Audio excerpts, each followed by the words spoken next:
안녕하세요. 이것이 신앙 고백이다 시리즈 7권 중 세 번째 책 하이델베르크 교리 문답서 제20주일 주제는 성령 하나님, 그리고 제53문 다섯 번째 시간입니다. 제가 쓴 책, 이 책에 53문이 451페이지에 있고, 다섯 번째 오늘 우리가 공부할 부분이 458, 하단에 있는 부분인데요. 먼저 우리가 고백을 읽고 458페이지로 가도록 하겠습니다. 451페이지로 왔습니다. 성령론이죠. 한마디로 말하면 당신은 성령 하나님에 관해 무엇을 믿나? 우리의 신앙 고백입니다. 먼저 그분의 신성에 관한 것이다, 이렇게 제가 강조하고 있습니다. 신성에 관한 것은 삼위, 그러니까 세 위격이 두 가지 점을 우리가 이야기하는 거죠. 하나는 동일 본질이고 또 하나는 동일 영원성이다. 이 두 가지를 우리가 기억했으면 좋겠습니다. 둘째, 그분은 참된 믿음으로, 참되게 받아들임으로 이렇게 더 읽을 수 있는데요. 나를 그리스도와 그분의 모든 혜택의 참여자가 되게 하려고. 쉽게 말하면 그리스도와 그분의 부속 사역을 말하는 거겠죠. 우리가 수용할 수 있도록, 한마디로 말하면 믿음이라는 말이죠. 나에게 오셔서 나를 위로하고 영원히 나와 함께 가시는 분이다. 구속사역을 나에게 적용할 뿐만 아니라 나를 위로하시고 나와 함께 하십니다. 우리가 이제 이런 측면에서 본다면 이제 하나님 아들의 이름을 우리가 보시면 Savior, 그 다음에 Deliver, 그 다음에 Redeemer, 이렇게 되잖아요. 이 세 가지를 결국 말한다고 보시면 좋겠어요. 참여자가 되게 한다. Deliver, 위로하고, 이게 이제 첫 번째고요. 그 다음에 Deliver고 Save 하신다. 이렇게 말하는 것이 좋을 것 같습니다. 자, 그러면 458페이지 하단으로 가도록 하겠습니다. 성령 하나님은 위에 상소한 것처럼 구속사역을 선택된 개인에게, 개인, person, 제가 늘 말하지만 구원은 퍼스널이다, 이렇게 말하죠. 구원은 개인적이다, 이기적이지 않고 개인적이다. 이 말은 다른 말로 말하면 인격적이다. 개인 인격체다. 적용하기 위해 중생의 경험을 하게 한다. 이 경험을 다른 말로는 참된 믿음을 우리의 심정에 밝힌다고 말한다. 이것을 이제 벨지카 22양 이제 이렇게 보면은 킨들이라고 이렇게 말합니다. 킨들, 밝힌다. 좀 스펠링이 킨들, 밝힌다라고 하는 거거든요. 중생과 믿음 뗄 수 없죠. 바로 중생이 믿음이고 믿음이 중생이다, 이렇게 해도 여기서 말하는 중생이라는 것은 중생의 경험, 시간에서 나타나는 것이고, 성령 하나님은 항상 영혼에서 사역하시기 때문에 믿음을 수식하는 단어들을 살펴보는 것은 참된 믿음의 의미를 간취하는 데 도움이 된다.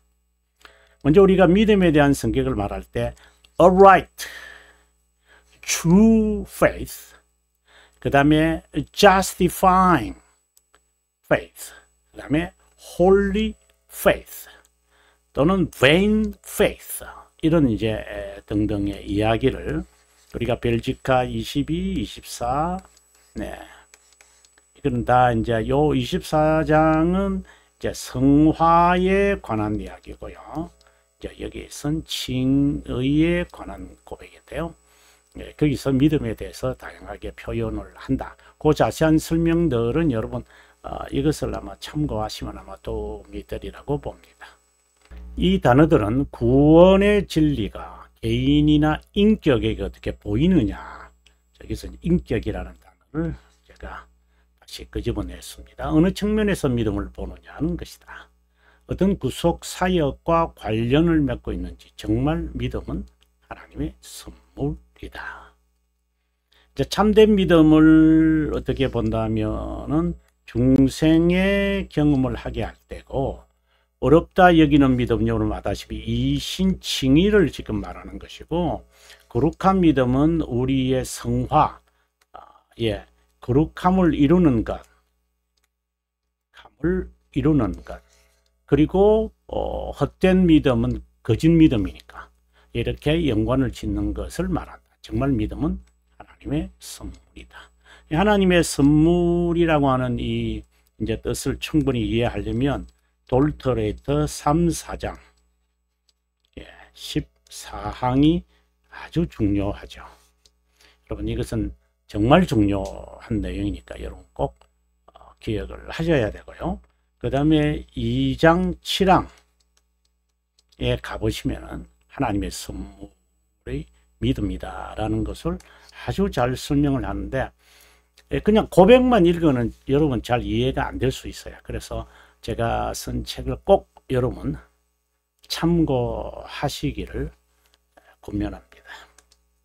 자, 계속해서 성령 하나님은 영혼에서 선택된 자에게 시간에서, 제가 아주 중요하게 제가 표현하는 거죠. 구속 사역을 적용할 때 그리스도의 영이라고 부른다. 왜냐하면 그리스도의 사역을 이제 우리들에게 적용시키는 그런 성품을 이제 그리스도의 영이라고 하는 표현에서 우리가 잘 알 수 있죠. 그분에 관한 참된 지식에 이르게 하려고 그분과 그분의 구속 사역을 수용하고 믿는다는 말이죠. 그분을 전유하여 그분 외에는 어떤 것도, 참 이 말이 정말 좋습니다. 솔루스 크리스투스, 이 말이거든요. 오직 그리스도만으로. 정말입니다. 솔루스 크리스투스, 이 말입니다. 이것은 이제 욥의 신앙에서 잘 드러나는 것이죠. 올바른 믿음을 우리 심정에 일으킨다. 그래서 올바른 믿음은 중생과 관련이 있다고 방금 이제 전페이지에서 말씀드렸습니다. 이것은 중생의 경험을 하게 하는 성령 하나님의 의도나 계획이다.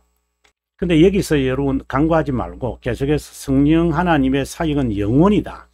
이걸 이제 기억을 꼭 하시면서 봐야 됩니다. 그 믿음으로 우리 심정은 모든 구원의 필요 조건이 그리스도 안에만 있을 뿐 아니라 완성된다고 고백한다. 이제 영혼에서 이제 완료된 거잖아요. perfect. 완료된 겁니다. 이것이 이제 구속사역의 제2원인의 첫 번째 요인을 통해 가지고 제2원인의 두 번째 요인이 이제 우리들에게 어떻게 된다고요? 완성되어진다. 자, 이 말인 거죠. 제가 다시 여러분들에게 설명을 하면은 제1원인, 처음 듣는 분들은 이게 무슨 말인가 이렇게 하실 수 있는데, 첫 번째 요인, 두 번째 요인 이렇게 되겠죠. 이것은 다 그 요한복음 3장 16절의 말씀에서 나온 겁니다. 이걸 좀 더 자세하게 하려면 돌토레이터 2장, 2장이 죄송합니다. 돌토레이터 1장 2항을 꼭 여러분 참고하셔야 됩니다. 첫 번째 원인은 하나님의 사랑이죠. 자비함이라고 말하는 게 가장 좋고요. 첫 번째 요인은 성육신을 의미하고 구속사역이죠. 두 번째 요인은 믿음을 말하고, 그러면 세 번째 원인은요, 이것은 바로 영생을 얻게 하려 합니다. 또는 귀결이라는 말로도 해도 좋습니다. 만일 올바른 믿음, 즉 믿음이 올바로 우리 심정의 세계적 구세주로서 그리스도만을 고백한다면, 앞서 솔루스 크리스투스 이렇게 되어 있잖아요. 여기서 말할 때 한다면 다른 자나 다른 것, 자신의 공로도 의지하지 않는다는 것이 진실한 고백이라면 그분이 우리에게 약속한 많은 혜택을 이 생에서 누릴 것이다. 그분을 구세주로 진실로 고백한다면, 구세주, Savior, 제가 또 Deliverer, 그 다음에 Redeemer, 그분의 그 사역에 따라서 우리에게 이제 나중에 이제 Redeemer 안에는 좀 스펠링이 좀 마음에 안 드는데요. 여기 안에는 어벤져라는 뜻도 있죠. 복수자. 거룩한 삶. 그렇다면 정말 거룩한 삶. 바로 이제 성화 또는 영어의 sanctification은 조금 성격이 다른데 어쨌든 거룩함이라고 저는 번역을 합니다. 고백의 진실성은 삶으로 나타난다. 삶이 따르지 않는 고백은 거짓이다. 우리가 여기서 이제 야고보와 이제 바울의 관점을 우리가 알지만 우리가 한번 짚고 간다면은, 제임스는 그 믿음의 성화 부분을 말하죠. 순종을 말하는 것이고, 바울은 믿음의 성격을 말하는 것이죠. 좀 성격이 다르죠. 그래서 여기는 이제 칭의를 강조하게 되어지고, 제임스는 성화, 즉 거룩함을 이제 말하게 되죠. 그 두 축이거든요. 복음의 진리의 두 축이잖아요. 하나는 칭의, 또 하나는 거룩함. 이 두 가지가 이제 복음의 진리, 복음의 요약은 죄들의 용서와 회개이고요. 그리고 축은 복음을 이제 축을 이루는 두 박쥐는 칭의와 이제 거룩함이다. 이렇게 보시면 좋겠어요. 근데 이 둘이 뭐 하나가 따라가지 않는다면은 그럼 굴러가지 않는 것이죠. 거룩한 삶과 거룩한 믿음이 아닌 것은 헛된 vain faith 또는 false faith라고 말한다. false, 거짓된 믿음과 헛된 믿음, 지금 false와 그 다음에 vain이죠. 믿음의 상대는 각각 참된 믿음과 거룩한 믿음과 서로 대치되어지고 대비되어진다. 하지만 삶을 보니 믿음을 가졌다고 말하면은 아르미니안주의죠. 왜냐하면 이 행함은 조건이 될 수가 없습니다. 왜냐하면 악에서 악행이 나오기도 하고요. 이거는 evil입니다. 이는 악행은 이제 wicked잖아요. wicked. 그러나 선에서도 굿입니다. 선에서도 wicked가 나옵니다. 그럼 이 무슨 말이지? 예, 나옵니다. 왜? 허약함 때문입니다.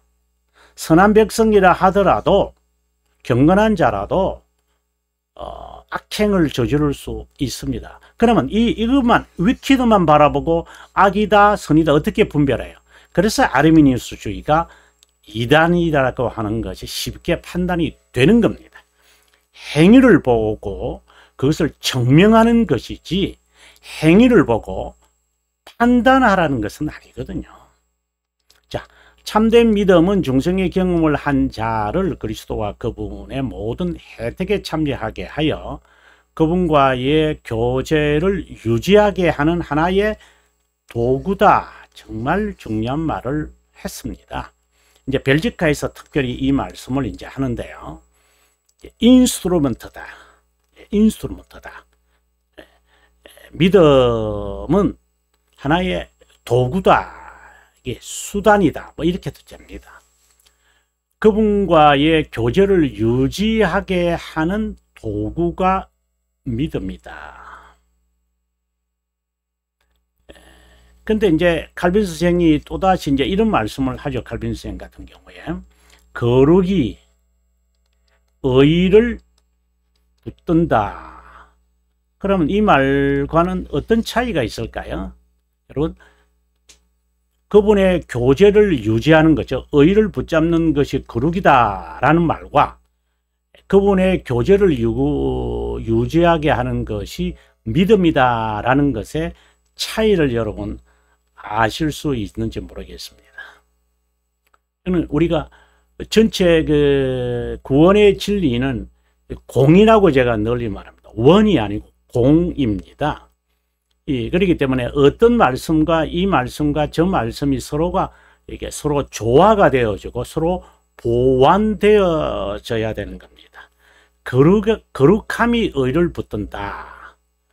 이렇게 말할 때에는 바로 성화, 거룩감, 성화가 이제 의를 담고 있는 믿음을 붙들고 있는 거예요.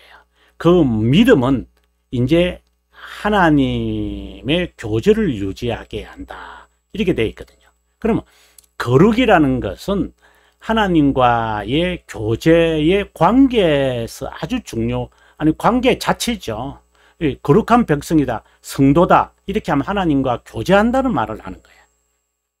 그런데 그 교제한다는 것이 의를 붙들고 있다라고 했으니 바로 믿음을 붙들고 있다라고 말해도 되죠. 그래서 믿음이 교제를 유지하게 하는 도구로 쓰여진다. 이렇게 말하는 것이죠. 여러분 다시 한번 읽으면서 여러분 정리가 되었으면 좋겠습니다.